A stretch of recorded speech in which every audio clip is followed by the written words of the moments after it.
Good morning. Today we are going to learn about waves. The learning objective is to analyze the characteristics of waves.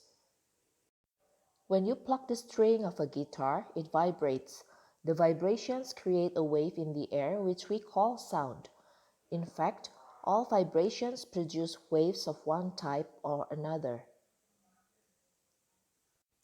This is the anatomy of a simple wave. We call the highest point from the equilibrium position to be the crest or the peak, and the lowest point from the equilibrium position is called the trough. The maximum displacement of any point on the wave from its undisturbed position or the equilibrium position is called the amplitude. Amplitude is measured in meters.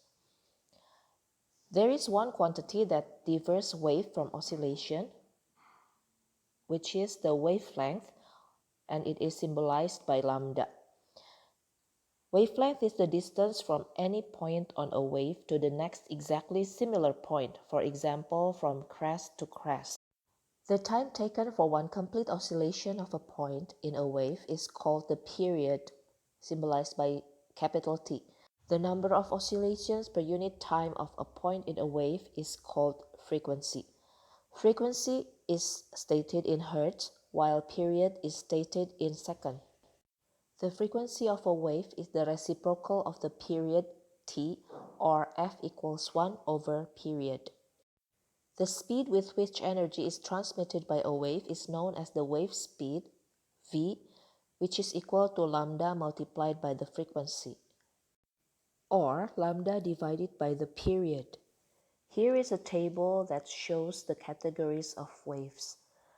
The first is based on the direction of oscillation.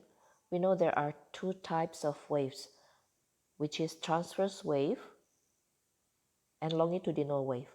Transverse wave is the wave whose direction of oscillation is perpendicular to the direction of propagation, and the example is the wave on a rope, while longitudinal wave is the wave which direction of oscillation is parallel to the direction of propagation, and sound is an example.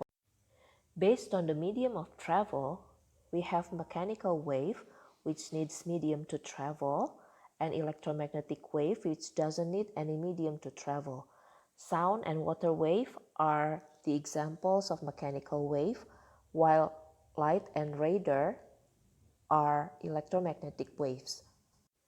Based on the amplitude, we have two types of waves. Progressive wave has constant amplitude, and stationary wave has changing amplitude. The wave on a rope is a progressive wave, or we sometimes call that traveling wave, and the wave on a guitar string is a stationary wave. Well, those are the quantities and the characteristics of waves. Now, let us discuss the example problem number 1 from page 158. Two objects are floating on the sea at a distance of 60 centimeters. Both objects are moving up and down with the frequency of 2 Hz as the wave passes by. When one of the objects is at the crest, the other object is at the trough, and between both objects there is one crest. What is the speed of the wave? We will solve this problem by first drawing the diagram of the wave. One object is at the crest and the other one is at the trough, and between both objects there is one crest, and the distance between the two objects is 60 centimeters. So we know that 1.5 lambda equals 60 centimeters, and we can calculate lambda, which will be 40 centimeters. It is given that the frequency is 2 Hz and speed of the wave is equal to lambda multiplied by frequency. 40 centimeters multiplied by 2 Hz is equal to 80 centimeters per second.